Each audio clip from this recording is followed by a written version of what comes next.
So, hello, good morning, and welcome to the channel Clarity for GPSC and UPSC examination. Today, we are going to discuss the book list requirement for GPSC Class 1 to Prelim exam, which is going to held on 6 April 2025. So, we all know that book list is a myth. Yeah, book list is a myth, or I can say book list is a trap, and we all are somehow trapped in this book list requirements. So, for example, there is a scenario. I have a friend who recommended a certain book, X book, okay, for a particular subject A. And then I have a peer group. उस peer group में भी मुझे एक certain book Y recommend की same subject के लिए. And then I have mentors. They recommended a certain book set for a particular subject which is A. And then I watch reels, I watch some lectures of any teachers and mentors who also recommended a compilation of their institute for subject A only. And then I saw a PT 365 or any other documents which is related to that subject only. Then I also compile that in my notes also. So we are not segregated, or we are not separated or selected the reading books. Okay, so you can see this is the trap, and we are here. For one subject we are reading 10 books. For 8 subject we cannot read 80 books and supposed to qualify this examination. क्योंकि सब यही बोलते हैं ना कि read one book 10 times is better than reading 10 book one time. Okay, so first thing is that we need to focus on some certain things and we need to fix our mindset कि हमें childish नहीं बन जाना है, किसी की trap में नहीं आना है, बिकॉज कंपटीशन बहुत ज़्यादा है और डे बाय डे कंपटीशन बढ़ रहा है. हमें इस रेस से बाहर नहीं होना है. We need to be ahead from others. there we are, all the person are there. ठीक है, all the person are reading the same sources, but some of them are going to reach this line, this bar, this is the cutoff bar, and for that we can't rely on 80 books for 8 subjects. Okay, so how many subjects? I already told you that there are 8 subjects, but implicitly 8 subject, explicitly 8 subject, implicitly there are some more miscellaneous or other subjects. We will be discuss about that also in this upcoming video lecture. And then second, what are the sources? We are going to discuss about this. And third, how to read an particular subject and approach for that particular subject. These are the things, 3 things which we need to set in our mind कि आज मैंने fix कर लिया है कि मुझे यही book list पढ़नी है प्रीलिम्स एग्ज़ाम के लिए. क्योंकि यार 30 डेज बचे हैं, उसमें हम कितना ही पढ़ लेंगे. हमें सिर्फ उतना ही पढ़ना है जिससे हमारा जीपीएससी प्रीलिम्स क्लियर हो जाए. ठीक है, फर्स्ट स्टेज क्लियर हो जाए. उसके बाद तो हमारे पास 4 मंथ्स अप्रोक्स, मिनिमम भी बोल सकते हैं इसको, मिनिमम 4 मंथ्स तो है ही to approach the mains. So first come first things. अभी हम मेंस के बारे में सोच भी नहीं सकते हैं. So I think we should go for a best utility of our time, and for that we need to fix our book list and sources. So we are going to start with this. Okay, so first question's answer is that 8 subjects are there. Total paper कितने हैं? 2 है, GS1 and GS2. So for your kind information, my dear fellows, GPSC में कभी भी GS1 और paper GS2 नहीं होता है. यहाँ पे हमेशा CSP1 एंड CSP2 होता है. सो हमें हमारी हैबिट सुधार लेनी चाहिए I think in this scenario. तो जब हम पेपर देखें तो हमें थोड़ा सा ऐसा आइडिया रहे कि CSP1 है, CSP2, और ये सबको पता होगा जिसने भी PYQ सॉल्व किए होंगे. ठीक है, and then subject and sources. मैं पेपर की बात करी हूँ, GS1 and GS2 done. And then subject and sources. मैं सब्जेक्ट्स जो हमारे न्यू सिलेबस में दिए हैं उसके हिसाब से मैंने किया है. सारे सीक्वेंस वाइज हैं. फर्स्ट है पॉलिटी. ठीक है, पॉलिटी बंधारण. पॉलिटी के लिए सोर्सेस क्या बेस्ट हैं? I think this is the time when you must prepare for polity religiously, because 50 में से 40 स्कोर करना बहुत ईजी है पॉलिटी में।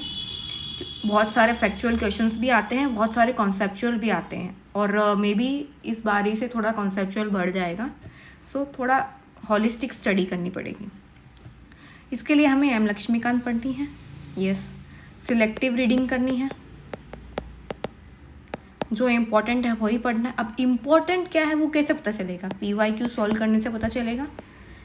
टॉपिक वाइज PYQ सॉल्व करो, थीमेटिकली उसका एनालिसिस करो, फिर एम लक्ष्मीकांत पे जाओ। सारे टॉपिक्स एक बार लिख लो सेग्रीगेट करके, फिर एम लक्ष्मीकांत पे जाओ, फिर अपने क्लास नोट्स में जाओ कि मेरे पास ये सारे टॉपिक्स लिखे हुए हैं या नहीं है।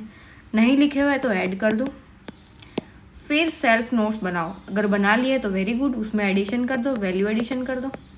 लास्ट में आपके पास यही बचना चाहिए पढ़ने के लिए, self notes only plus PYQ analysis, no other subjects, no other books, okay, for this polity. And second, history, इतिहास માટે શું કરવાનું? अब इतिहासમાં again 3 subjects are included in history, ancient, medieval and modern.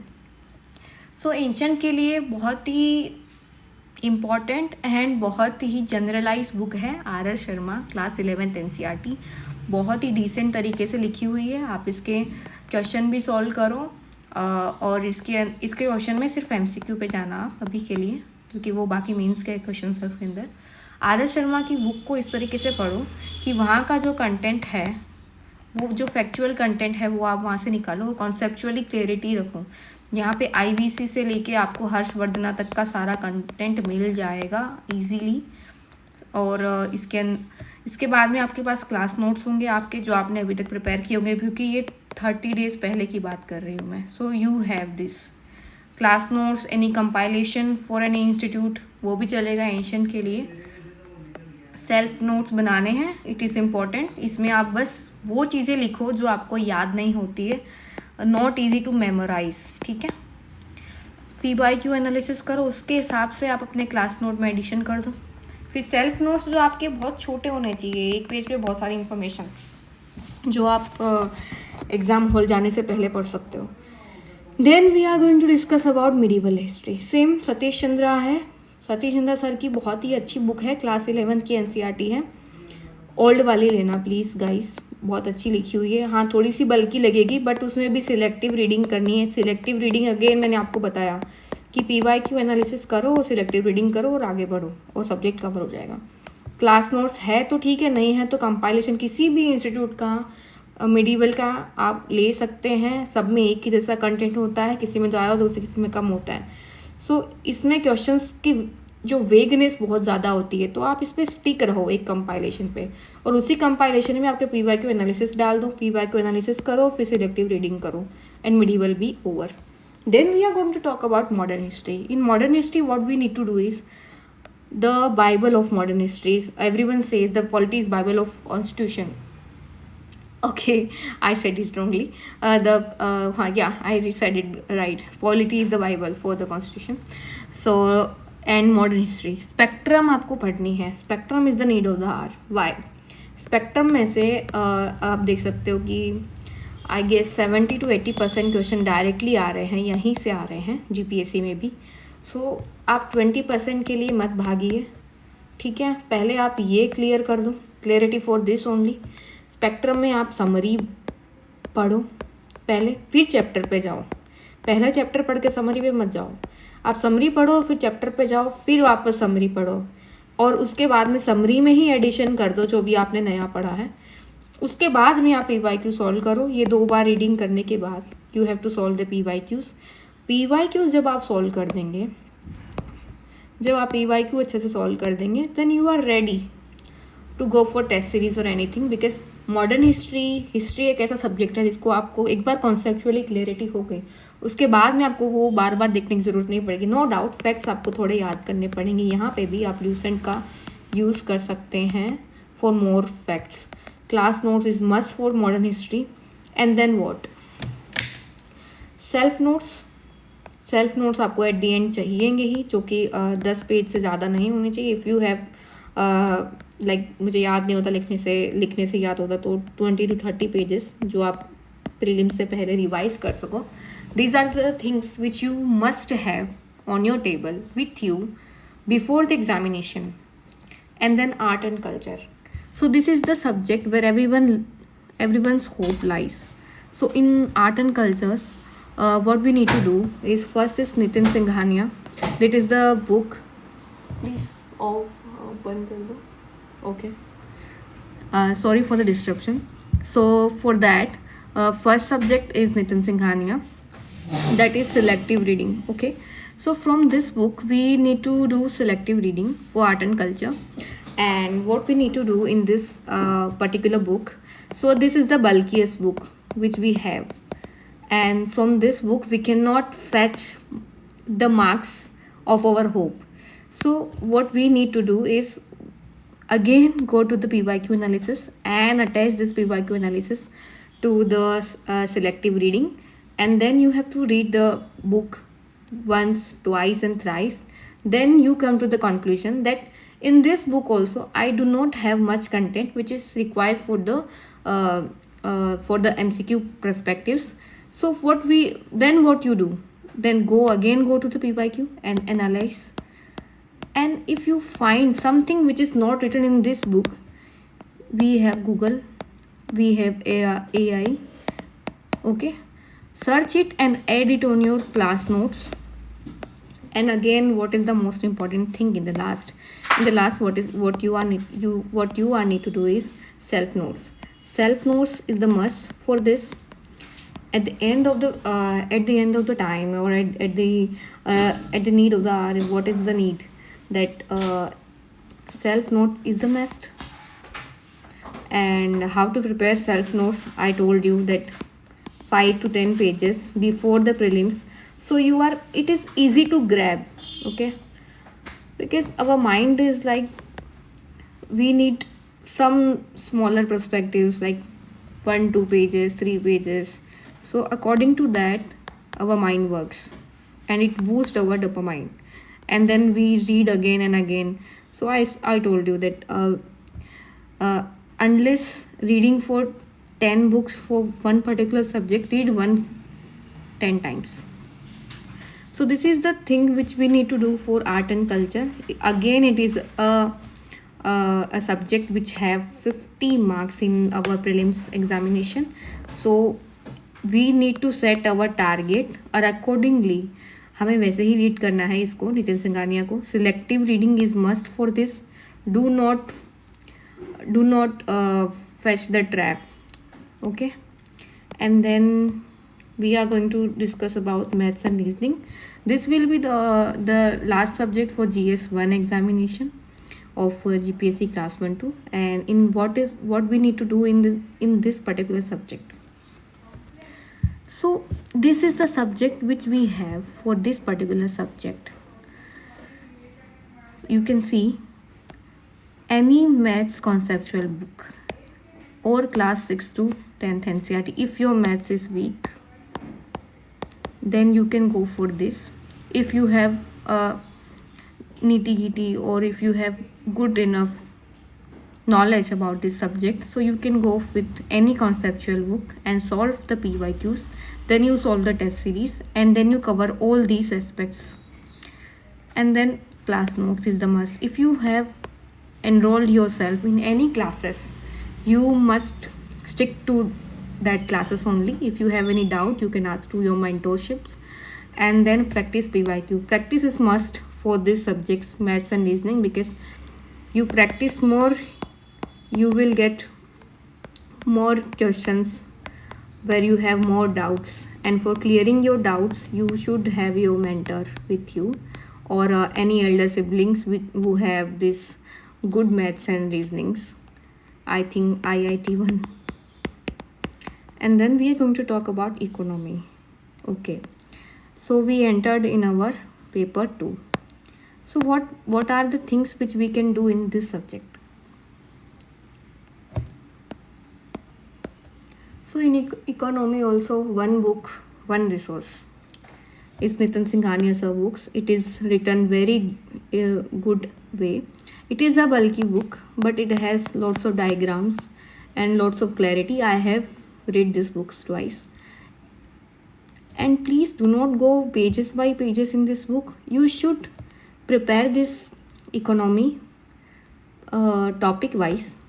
For example GDP कर लिया, monetary policy कर ली, inflation है, फिर अनएम्प्लॉयमेंट कर लिया, इन्फ्लेशन के साथ जो भी सब्जेक्ट्स आते हैं, सब टॉपिक्स आते हैं वो कर लिए, फिर मॉनेटरी पॉलिसी है, फिजिकल पॉलिसी है, पावर्टी है, एग्रीकल्चर है, इंफ्रास्ट्रक्चर है. इस तरीके से आप सब्जेक्ट वाइज रीडिंग करो एंड टॉपिक वाइज ही इसके PYQ सॉल्व करो. और इसके लिए दूसरा सोर्स क्या है, इंडियन इकोनॉमी पढ़ना ही पढ़ना है क्लास 11 का.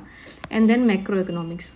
What we need to do in macro economics, demand and supply curves होते हैं, उसको समझना होगा बहुत अच्छे से, क्योंकि मैक्रो में से भी क्वेश्चन आते हैं, माइक्रो में से भी आते हैं. Macro is broad perspective, micro is particular thing. For example I have this pen, okay, and this is the graph. This is demand side, this is supply side. So today demand for this pen is there, price level is there, and then what? अब supply अगर इसका कम हो जाता है तो ये inward shift होगा. सो मेरा ग्राफ कैसा दिखेगा, ये शिफ्ट यहाँ पे आया and then this is the, sorry 1 second, I will change this marker. For example, this is the curve, this is the demand and this is the supply. Okay, supply curve and demand curve. This is pen, okay, product, and this is the price level. Okay, so supply जब इतना है, demand इतनी है, तो price level ये है. और अगर मैं सप्लाई कम कर दूँ तो ये ग्राफ यहाँ शिफ्ट होगा, इनवर्ड शिफ्ट होगा. सप्लाई अगर कम हो गया तो ये शिफ्ट यहाँ पे आएगा. ठीक है, डिमांड सेम है, ये शिफ्ट हो गया. ठीक है, प्राइस लेवल 1 क्या था, ये था. प्राइस लेवल 2 क्या है, ये था. सप्लाई कम हो गया तो प्राइस 1 अप था, प्राइस 2 डाउन हो गया. Done. This type of things which can be asked. And then what we need to do, topics by PYQ analysis, self notes. Self notes is the must for economy. If you have enrolled yourself in any coaching institute, you should have your self notes with you.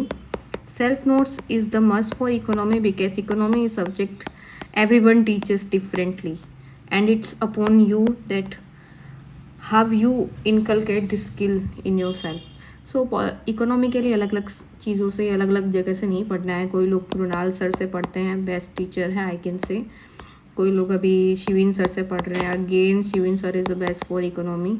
But GPSC के लिए I think Shivin sir का जो level है वो UPSC level का है. So you should stick to your sources which I told you. And again, it's your choice. If you have any other source, please stick to one particular only. And then what we need to do is geography, Bhugol. So again, 6 to 11 NCERT is the must for this subject also, because geography is a conceptual subject. और conceptual subject को आपको बहुत ही अच्छे से, delicate subject है ये बहुत ज़्यादा, इसको बहुत अच्छे से आपको प्रिपेयर करना पड़ेगा. Again this is the subject for geography, general geography, physical geography, economical geography, social geography. And present time में जो भी साइक्लोन्स आ रहे हैं या अर्थक्वेक्स हो रहे हैं, लैंडस्लाइड हो रहे हैं, वो सब चीज़ों के बारे में आपको करंट रिलेटेड लेके इसमें करना. ड्रेनेज सिस्टम है, सब कुछ सारे टॉपिक्स. अगेन जियोग्राफी के लिए भी topic wise reading approach is best. Follow one source approach only, understand concept and then PYQs. इसमें आप पहले PYQ करो topic wise and then go to the source और योर क्लास नोट्स. एंड देखो कि क्लास नोट्स में वो particular subjects, वो पर्टिकुलर टॉपिक्स इंक्लूडेड है या नहीं. अगर नहीं है तो ऐड कर दो. Geography I can say that it is a low hanging fruit. Okay, so do not miss any of the question from geography. We have 50 marks geography. You should be able to solve 30 to 40 marks from these, because this is the very low hanging fruit. If you see the PYQs of GPSC, you can find the difference. So practice more, clarity increase. If you practice more and more, your clarity will increase more and more. It will, from translucent, it will be transparent. Okay. Then we are going to discuss about science and technology. So again, do not panic here, क्योंकि science and technology सबका एक बहुत ही बड़ा डर है. This is the fear. यहाँ पे आके सबको फोमो हो जाता है, फियर ऑफ मिसिंग आउट. मैं साइंस का नहीं हूँ, I am from the arts background, I am from the commerce background, मैंने मैथ्स किया था. I never indulge my self in science and technology. I never seen this subject before. This is the my first time, very first time after my matrics that I am going to indulge in this subject. Okay. So what we need to do in science and technology, basically बहुत ही basic से है. आप Lucent में कर सकते हैं, या फिर आपको बिल्कुल भी नहीं आता है ये, तो आप बेसिक्स लेक्चर देख सकते हैं. यूट्यूब पे अवेलेबल है बहुत सारे, जहाँ पे आपको DNA, RNA, mRNA, ये सब, ribosome, mitochondria, plasma membrane, cytoplasm, cell membrane, cell क्या होती है, स्टेम सेल क्या होती है, फिर डिसीज़ है, माइक्रोबियल डिसीज़ है, वायरसेस है, बहुत सारे. इन सब के बारे में टोटल डिटेल्स में, वैक्सीन्स क्या होती है, कोवैक्सीन क्या है, COVID-19 क्या होता है, ये सब चीज़ें आपको क्लियरिटी से मिल जाएगी बेसिक्स में. सो बेसिक्स क्लियर करना बहुत ही मस्ट है. फिर then follow any coaching classes notes, कोई भी कोचिंग क्लास के नोट्स जो आपने ज्वाइन किया. I know everyone is joined class, but coaching class ऐसी होनी चाहिए जो कि थोड़ा रेप्यूटेड हो. आई थिंक UPSC लेवल की जो हो, उसका कंटेंट बहुत अच्छा होगा, वहाँ से आप उठाइए. और जो टॉपिक्स एक्सप्लिसिटली आपके सिलेबस में लिखे हुए हैं GPSC के, उसको फॉलो करो. और watch class, if you have time then you can watch classes for this also. Any classes which is good decent content, which have good and recent content.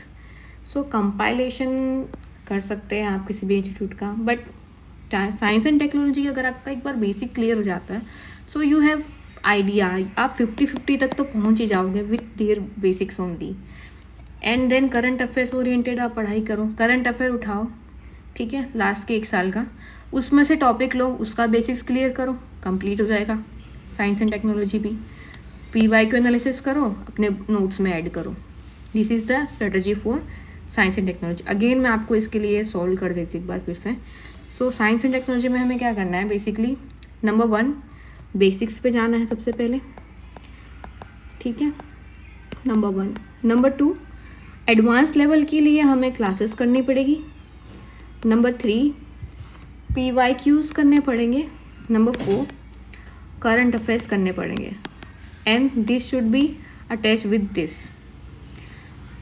And then current affairs national and international level.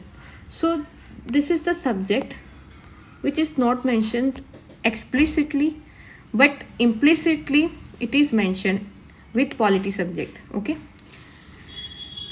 this is current affairs. Okay, this is the last with polity also, and after the GS rules.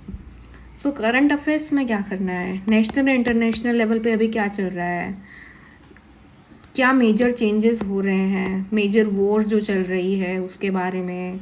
और ज़्यादातर mapping पे यहाँ पे questions बन सकते हैं, world mapping पे, कि कंट्रीज़ जहाँ पे वॉर चल रही है, ठीक है, इज़राइल है जैसे, वहाँ पे अभी वॉर का सिनारियो है 2022 से चल रहा है, तो उसके सराउंडिंग कौन कौन सी कंट्री है, कौन सा स्ट्रेट लगता है, कौन सा सी है, ये सब. सो ये सब चीज़ें. और कोल्ड वॉर पे भी क्वेश्चन आ सकता है, और नेक्स्ट ट्रेड वॉर. हाँ, ये थोड़ा कॉन्सेप्चुअल है, मीन्स रिलेटेड है, इतना यहाँ पे नहीं आएगा, बट हाँ मैपिंग रिलेटेड यहाँ से क्वेश्चन आ सकते हैं. इसके लिए आप करंट अफेयर्स के कंपाइलेशन में से निकाल लो, अच्छे से कर लो एक ही बारी में. No need to go with any videos. If you are not a student जिसको पढ़ने में ऐसे मज़ा नहीं आता, वीडियो देख के मेरा तो होगा, तो आप यूट्यूब कर लो. यूट्यूब पे बहुत सारे लेक्चर्स अवेलेबल हैं मैथ्स वाले, इसमें आप UPSC वाला कंटेंट ही पढ़ो, क्योंकि वहाँ पे जो पढ़ाया जाता है वो बहुत ही क्लैरिटी के साथ है. और आपको अगर हिंदी समझ में नहीं आता है, तो गुजराती समझ में आता है, so you can go with that also. And then at the last miscellaneous and others. Miscellaneous में हमारे पास है इंटरनेशनल रिलेशंस, जो कि पॉलिटी जीएस के नीचे 5th हेडिंग है हमारी। भारत ની વિદેશ નીતિ, अंतर्राष्ट्रीय संबंधों, महत्वनी संस्थाओं, एजेंसी, विविध संगठनों અને कार्य वगैरह। ठीक है, इंटरनेशनल रिलेशन क्या है, फॉरेन पॉलिसी क्या है इंडिया की, फिर एजेंसीज कौन कौन सी है जिसमें इंडिया है, ये सारी हमें करनी है। ये आपको आईआर में करना पड़ेगा। इंटरनेशनल जो बॉडीज़ है, यूएनएससी है, यूएन है, फिर यूएनईपी है, ये सारी। सो इन सब का एक कंपाइलेशन मिल जाता है आपको आराम से, वो कर लो। एंड PYQs, पहले PYQ करो फिर ये करो। PYQs, हाँ अगेन मैं एक चीज़ भूल गई हूँ कि PYQs सिर्फ GPSC के नहीं करने हैं, आपको UPSC के भी करने हैं। So you have better clarity, और ये दोनों आप कर लोगे तो I don't think so you GPSC is going too tough. So then environment again, this is mentioned as a 6th subheading in science and technology. These are the things which we need to do. And for example, International Environment Organization UNEP है, United Nation Economical, UNEP नहीं, United Nation Environmental Organization, ये सब चीज़ें, International Environmental Organization वो सब करना है। ये सिर्फ हेडिंग है, इसके अंदर सारी ऑर्गेनाइजेशन होती है। बायोडाइवर्सिटी करनी है, क्लाइमेट चेंज है, कोप की जो मीटिंग होती है COP 25, 26 जो भी हो रही है अभी करंट में, कौन सी COP हो रही है प्लीज़ कमेंट बिलो, फिर हुई थी। फिर प्रोटोकॉल है, उसकी थीम हमेशा याद रखना। एवरी जो भी नया चीज़ होता है, नया इंटरनेशनल प्रोग्राम होता है, COP है, क्लाइमेट चेंज है, क्योटो प्रोटोकॉल है, फिर ये सब चीज़ों में जो भी थीम बेस्ड होते हैं वो आपको याद रखना है कि इस साल की क्या थीम रही थी। द नेशनल एक्शन प्लान है, इंडिया इसके बारे में क्या कर रहा है, इंडिया में कितने बायोडाइवर्सिटी रिजर्व्स है, एंड स्पीशीज़ करनी पड़ेगी। रेड डाटा बुक जो होता है उसके अंदर पर्टिकुलर स्पीशीज़, जो करंट अफेयर्स में जो स्पीशीज़ है उसके रिलेटेड ही आप करो कि ये पर्टिकुलर स्पीशीज़ है, जैसे ब्लैक बक है, सो इसका स्टेटस क्या है, क्रिटिकली एंडेंजर्ड है या थ्रेटन्ड है या any other things. Okay, book है टॉपिक वाइज, आप बुक मत करो इसके लिए, टॉपिक वाइज आओ यूट्यूब पे and then finish this subject also. So congratulation, you have 99% more concentration than others because you reach at this point of discussion. So there is surprise for you in this next session. So Gujarat topics. So finally I have the sources for this also. And again one disclaimer for history, art and culture and geography of Gujarat. Everyone have their own books, strategy for these 3 subjects, own notes, class notes or some random books. Okay. So what are the recommendation from my side? Again your choice to follow this. If you have done with these subjects, no need to do double work. हमें double work नहीं करना है, smart work करना है, no PhD is needed. So one source policy, पहला तो यही है। Compilation of one institute, for example web Sankul है, प्राजस्व फाउंडेशन है for Gujarati medium. Again this is not a paid promotion, for just acknowledgement. And then second for English medium. So many of you are asking for English medium content for Gujarat history, geography and art and culture. So there is an institute, Delhi Institute of Civil Services. They have launched new books for 3 books for these 3 particular subjects. Not very much bulky. Read twice only and just highlight the important content which you need. And again, how to do this? PYQ. Then go to the books. So for these 3 subjects, books, link in description. No paid promotion, just for clarity again. So do these 3 books instead of doing multiple sources and you will be done with this subject also. Thank you for watching Clarity for GPSC and UPSC. Follow for more clarity. This is the channel where you can ask anything related to your preparation. If you have any doubts, or any suggestion, please comment. And this is the end of the session, and we have discussed all the subjects, all the important points which we need to do for our preparation. And again, all the best for examination, GPSC prelims exam 2025. And we have done all these three aspects. Thank you. Again, I will say, one book 10 times is far better than 10 books, I can say 20 times. So these are the sources list, and again it's upon you, your choice, your decision, what you need to do in this 30 days.